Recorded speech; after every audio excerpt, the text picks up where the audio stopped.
இடம் வலம் நேயர்களுக்கு வணக்கம். இன்றைய நமது சிறப்பு விருந்தினராக சென்னை மாநகராட்சி AIADMK councillor doctor K Karthik அவர்கள் நம்முடன் இருக்கிறார். வணக்கம் சார். வணக்கம் மேடம். இப்போ சென்னையில வந்துட்டு ஆண்டுதோறும் 6% உயரும் அளவுக்கு சொத்து வரியை சென்னை மாநகராட்சி கவுன்சில் கூட்டத்துல தீர்மானமா கொண்டு வந்து அதை திமுக கவுன்சிலர்களின் ஆதரவோடு அதை நிறைவேற்றியும் இருக்காங்க. இந்த தீர்மானத்தால வாடகை வீடுகள்ல குடியிருப்போருக்கு பெரும் பாதிப்புகள் ஏற்பட வாய்ப்பு இருப்பதா சொல்லப்படும் சூழல்ல இந்த தீர்மானத்தின் மேல உங்களுடைய பார்வை எப்படி இருக்கு சார்? இந்த தீர்மானம் சென்னை மாநகராட்சியில இருக்கக்கூடிய மக்களுக்கு பெரும் பாதிப்பை ஏற்படுத்தும். ஸோ அதனால இந்த தீர்மானத்தை ரத்து பண்ணணும் அப்படின்றதுக்காக அதிமுக சார்பில் நாங்கள் மீடியா எல்லாத்துக்குமே எங்களோட எதிர்ப்பு தெரிவித்தோம். அங்கே மன்றத்திலையும் எங்களோட எதிர்ப்பை தெரிவித்தோம். ஏன்னா இது 6% உயர்வுன்றது ஒன் டைம் கிடையாது. இது ஆட்டோமேட்டிக் ரிவிஷன் அப்படின்ற ஒரு அண்டர்லைனிங்ல இந்த உயர்வை கொண்டு வராங்க. ஸோ ஆட்டோமேட்டிக்கா வருஷம் உங்களுக்கு 6% ரிவைஸ் ஆயிரும் அப்படின்றதான் இந்த தீர்மானத்தோட ஒரு முக்கியமான பாயிண்ட். உயர்த்துறதே தவறு. இதுல ஆட்டோமேட்டிக்கா 6% வருஷம் உயர்த்துறதுன்றது மிகப்பெரிய தவறு. ஸோ இது என்ன ஆயிரும்னா, இடனா ஒரு ப்ராப்பர்ட்டி டேக்ஸ் அப்படின்றது இது மக்களுக்கு பெரிய பேர்டனை அவங்க தலையில எடுத்துட்டு திணிக்கிற மாதிரி.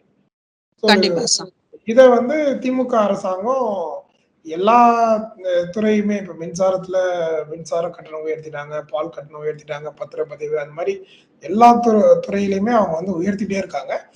ஸோ சென்னை மாநகராட்சியை பொறுத்த வரைக்கும் அவங்க எதுல உயர்த்தணும்னு பாக்குறாங்க. ஸோ ப்ராப்பர்ட்டி டாக்ஸ்ல இன்க்ரீஸ் பண்றாங்க.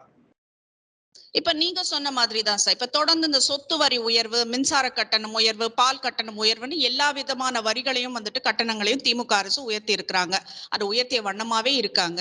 ஆனா அதுக்கு தகுந்தா போல திட்டங்கள் சென்னையில வகுக்கப்பட்டிருக்கான்னு கேட்டா இல்லன்னு தான் சொல்லணும். அதுக்கான பாசிபிலிட்டிஸ் ஏதாச்சும் இருக்கான்னு தெரியல. இந்த கட்டண உயர்வுகள் மூலம் கிடைக்கும் வருமானத்தை அரசு என்ன செய்யுதுன்னு ஒரு கேள்வியும் மக்கள் மனசுல எழுது. இப்ப தமிழகத்திற்கு என்ன திட்டங்களை திமுக அரசு கொண்டு வந்திருப்பதா நினைக்கிறீங்க? இந்த கட்டண உயர்வுகள் மூலம் எவ்வளவு பணம் ஈட்டி இருக்காங்க, இல்ல ஈட்டிய பணத்தை எதுக்கெல்லாம் செலவு செய்திருக்கு வாய்ப்பு இருக்குன்னு நினைக்கிறீங்க?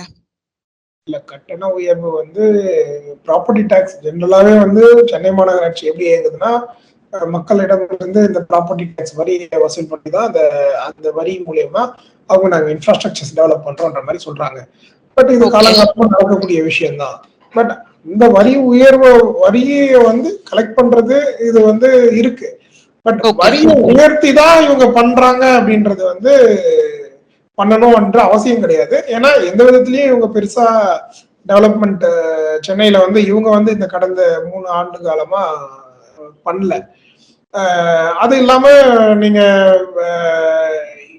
என்ன சொல்றது, நிறைய வேர்ல்டு பேங்க் ஃபண்டிங்லாம் வாங்கி தான் சென்னை மாநகராட்சியை நடத்திட்டு இருக்காங்க. சென்ட்ரல் கவர்மெண்ட்ல இருந்தும் ஃபண்டிங் கொடுக்குறாங்க. ஸோ அதுக்காக தான் இந்த லோக்கல் பாடி எலெக்ஷனே இவங்க வச்சதா சொல்றாங்க. ஸோ லோக்கல் பாடி எலெக்ஷன் நடந்தாதான் இவங்க சென்ட்ரல் கவர்மெண்ட்ல இருந்து ஃபண்டிங் வரும், இது மாதிரிலாம் சொல்லி எல்லாமே பண்றாங்க. பட் அதையும் தாண்டி இந்த சொத்து வரி உயர்வு, மெட்ரோ வாட்டர், அதுவுமே வாட்டர் டாக்ஸ் உயர்வு, ஸோ இந்த மாதிரி எல்லாமே உயர்த்திக்கிட்டே இருக்கிறதே இவங்களோட வாடிக்கை ஆயிடுச்சு. அது மக்களை ஏமாத்துற தன்மையாவே இருக்கு. அது இல்லாம நாங்க இருக்கக்கூடிய மண்டலம் 1ல சென்னை மாநகராட்சிக்குள்ள வேற வரினா மண்டலம் 1க்கு வேற வரி. அந்த ஸ்கொயர் ஃபீட் காஸ்டே டிஃபரெண்டா இருக்கு. மண்டலம் 1 எங்க இதெல்லாம் எக்ஸ்டெண்டட் ஏரியா, இணைக்கப்பட்டது 2011ல மாநகராட்சியோட இணைக்கப்பட்ட ஏரியா. ஸோ இந்த மாதிரி இணைக்கப்பட்ட ஏரியாக்கெல்லாம் காஸ்டிங் டிஃப்ரெண்ட் காஸ்டிங் போட்டிருக்காங்க. ஸோ இந்த மாதிரி ஒரு டிஃபரன்ஸுமே சென்னை மாநகராட்சிக்குள்ள இருக்கு. ஸோ இதை முறையா பயன்படுத்துறாங்களான்னா முறையா பயன்படுத்தல அப்படின்னு தான் நம்ம சொல்ல முடியும் இவங்க இந்த அரசாங்கம். ஓகே. இப்போ சென்னையில பொதுவாவே இந்த மழை காலங்கள்ல மழை நீர் சாலையில அதிகமா தேங்குறதும் அந்த வெள்ளம் ஏற்படுறதும் வாடிக்கையா இருந்துட்டு வரத பார்க்க முடியுது. ஆட்சிக்கு வந்த புதுசுல மொத்தமே அதிமுக அரசு மேல குற்றம் சாட்டினாங்க. இப்ப 3 ஆண்டுகள் கழிச்சும் கூட இந்த 1 மணி நேரம் பெஞ்ச மழைக்கே 12 மணி நேரத்துக்கு மேல மழை நீர் சாலையில வெள்ளம் போல தேங்குற நிலையை நம்ம பார்த்துட்டு தான் இருக்கோம். ஆனாலும் இந்த மழைநீர் வடிகால் பணிகளை 95% நிறைவேற்றி விட்டோம்னு முதல்வரும் சொல்றாரு, மேயரும் சொல்றாங்க. அது உண்மைதானா? மழையை எதிர்கொள்ள சென்னை தயாரா இருக்குங்களா? மழையை எதிர்கொள்ள சென்னை தயாரா இருக்கான்னா, அதான் நீங்களே சொல்றீங்களா, ஒரு மணி நேரம் பெய்ச்ச மழைக்கு 12 மணி நேரம் கஷ்டப்படுறாங்க. ஸோ அதெல்லாமே இவங்க வந்து என்ன பண்ணாங்கன்னா, 4000 கோடி திட்டம்ன்றது நடக்குது. பட் அது முழுமையா நடந்துச்சானா நடக்கல. இவங்க என்ன பண்ணிட்டாங்கன்னா, பல இடத்துல அந்த திட்டத்தை வந்து ஃபுல் ஸ்டாப் வச்சு ஸ்டாப் பண்ணிட்டாங்க. அந்த ஃபண்டை பிளாக் பண்ணி வேற வேற திட்டங்களுக்கு அந்த ஃபண்டை கொடுக்க ஆரம்பிச்சிட்டாங்க. ஸோ ஸ்டாம் வாட்டர் ட்ரெயின் ஒர்க்கு இவங்க 100% எங்கேயுமே, அதாவது நீங்க சொல்ற அவங்க 95% கம்ப்ளீட் பண்ணன்றதே நடக்கல. பல இடத்துல அந்த இணைப்புகளை இன்னும் வழங்காம இருக்கு, இன்னும் லிங்க் பண்ணல. ஸோ இன்னும் மழைக்காலமே வரல. ஏதோ ஒரு இடத்துல 2 இடத்துல பெய்யக்கூடிய இதுக்கே 1 நாள் 2 நாள் பெய்யக்கூடிய மழைக்கே இந்த சென்னை தாங்க மாட்டுது.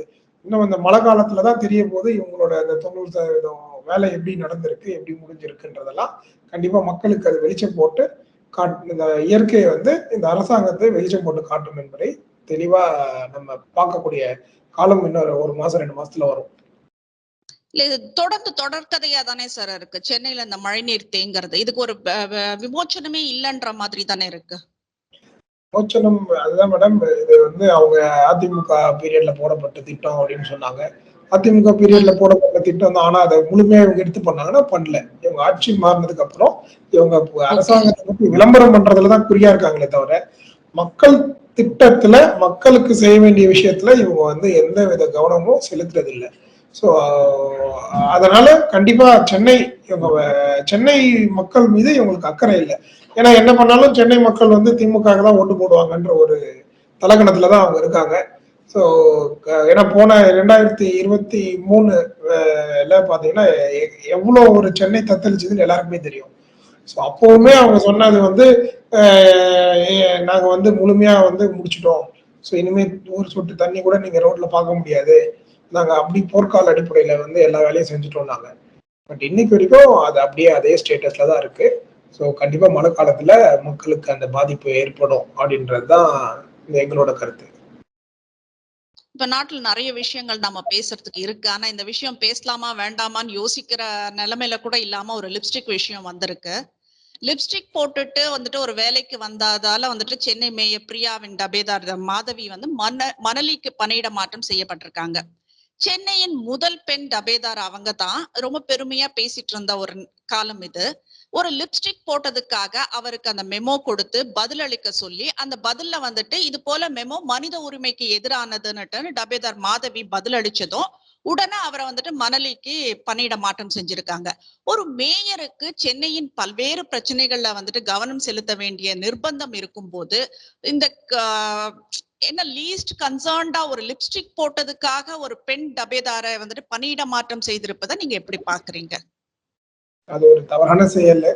ஏன்னா அவங்களும் ஒரு பெண்ணு தான், அவங்களுக்கும் எல்லா உரிமையும் இருக்கு. ஸோ மேயரா இருந்தா மட்டும் தான் லிப்ஸ்டிக் போடணும், ஒரு அவங்க கீழே வேலை செய்யறவங்க அதை பண்ணக்கூடாது அப்படின்னா அது வந்து அதான் சொல்றேன், அவங்க வந்து சனாதானம் பேசுவாங்க, சம உரிமை பேசுவாங்க. பட் ஆனா ஏற்றத்தாழ்வை அவங்களோட விஷயத்துல மட்டும் பயன்படுத்துவாங்க. ஸோ அது ஒரு ஏற்றத்தாழ்வு மனப்பான்மை உள்ளவங்க தான் திமுகவினர்ன்றது இதுல வெட்ட வெளிச்சமா தெரியுது.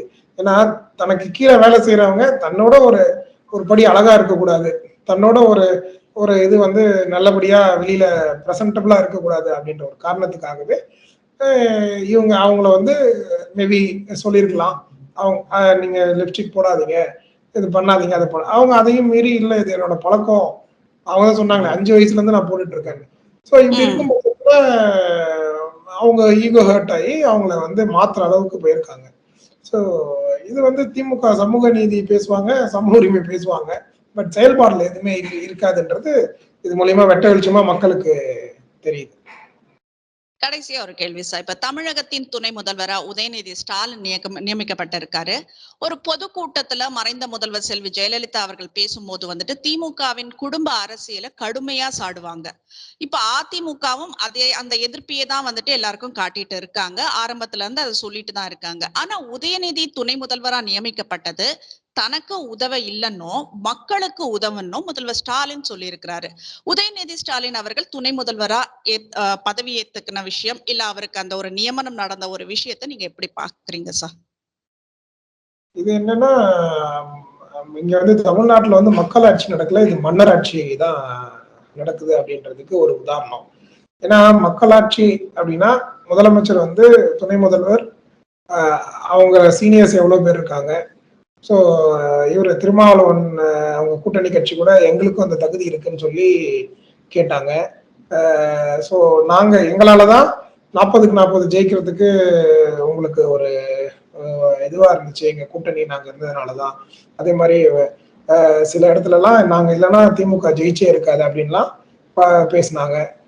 இந்த மாதிரி இருக்கும் பட்சத்துல தன்னோட மகனுக்கு இந்த இதை கொடுக்கறது வந்து இது மக்கள் மீது அக்கறை செலுத்துற மாதிரி இல்லை, தன் குடும்பத்தை வந்து மேல கொண்டு வரணும். ஸோ காலங்காலமாக இவர் கலைஞர் இருந்தாரு, கலைஞருக்கு அப்புறம் ஸ்டாலின் அப்படின்றத கலைஞர் உறுதிப்படுத்திட்டு போனாரு. ஸோ இப்போ ஸ்டாலினுக்கு அப்புறம் உதயநிதி அப்படின்றத இவங்க உறுதிப்படுத்துறாங்க. ஸோ இதுதான் இந்த ஆட்சியோட ஒரே சாதனையா தெரியுதே தவிர, மற்றபடி மக்களுக்கு அக்கறை காட்டுறதுலையோ மக்களுக்கு வந்து எந்த ஒரு திட்டத்தை செயல்படுத்துறதுலையோ இந்த ஆட்சி எந்த ஒரு கவனமும் செலுத்தல. ஏன்னா இதுல பாத்தீங்கன்னா இன்னொரு விஷயம், இவர் துணை முதல்வர் ஆக போறாருன்னு கிட்டத்தட்ட ஒரு 3-4 மாசமா நடந்துட்டு இருக்கு. அமெரிக்காவுக்கு போறதுக்கு முன்னாடி, அமெரிக்கா வந்ததுக்கு அப்புறம். பட் எங்க நீங்க ஒரு துணை முதல்வர் ஆக்குறாருன்னா செந்தில் பாலாஜி வெளில வர வரைக்கும் காத்துட்டு இருக்காரு. ஒரு குற்றவாளி வெளியில வந்ததுக்கு அப்புறம் தான் அந்த துணை முதல்வர் பதவியுமே அவருக்கு வழங்கப்படுது. ஸோ இது எல்லாம் நீங்க பாத்தீங்கன்னா திமுகவுல ஒரு மர்மமாவே தான் நடக்குதே தவிர எதையுமே ஒரு வெளிப்படைத்தன்மையோட அவங்களோட ஆட்சியோ அவங்க கட்சிக்குள்ளேயோ எதுவுமே நடக்கிற மாதிரி தெரியல. ஏன்னா அவங்க சீனியர்ஸ் எல்லாம் நீங்க மேபி அந்த வீடியோஸ் எல்லாம் பாத்தீங்கன்னா தெரியும், யாரோட முகத்திலயுமே அந்த ஒரு சந்தோஷம் இல்லை. ஏன்னா தன் கட்சியில ஒருத்தர் வந்து ஒரு ஒரு நல்ல பொசிஷன்ல போறாங்க அப்படின்னா அந்த அந்த தொண்டர்கள் கிட்ட ஒரு இது இருக்கணும், இல்ல அந்த கூட இருக்க தலைவர்களுக்கு ஒரு சந்தோஷம் இருக்கணும். பட் வெட்ட வெளிச்சமா தெரியுது இவங்க வந்து மன்னர் ஆட்சி, அவங்க குடும்ப ஆட்சி, அவங்க குடும்ப உறுப்பினர்களுக்கு தான் எல்லா இடத்துலயும் முன்னுரிமை கொடுக்குறாங்க. ஸோ இப்படிதான் திமுக காலங்காலமா நடந்துட்டு இருக்கு அப்படின்றத திரும்பவும் ஸ்டாலின் அவர்கள் உறுதிப்படுத்துறாரு.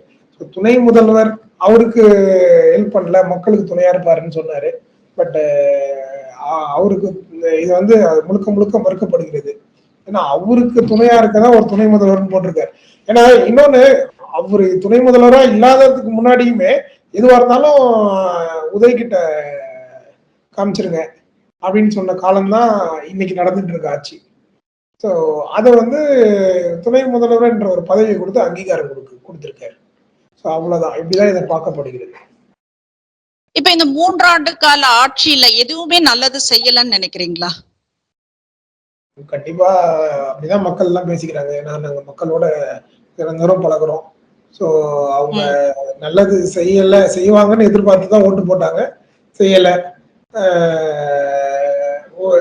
அவங்க என்ன சொல்றது கேட்டா, அவங்க வந்து சென்ட்ரல் கவர்மெண்ட் கிட்ட இருந்து பணம் வரல. அவங்க சொல்லக்கூடிய ஒரே விஷயம், ஜிஎஸ்டி பணம் எங்களுக்கு தரல, ஜிஎஸ்டி பணம் எங்களுக்கு தரல, அதனால எங்களால எதுவும் செய்ய முடியல. அதுக்கு அவங்க ஆட்சிக்கு வராம இருந்துடலாம்.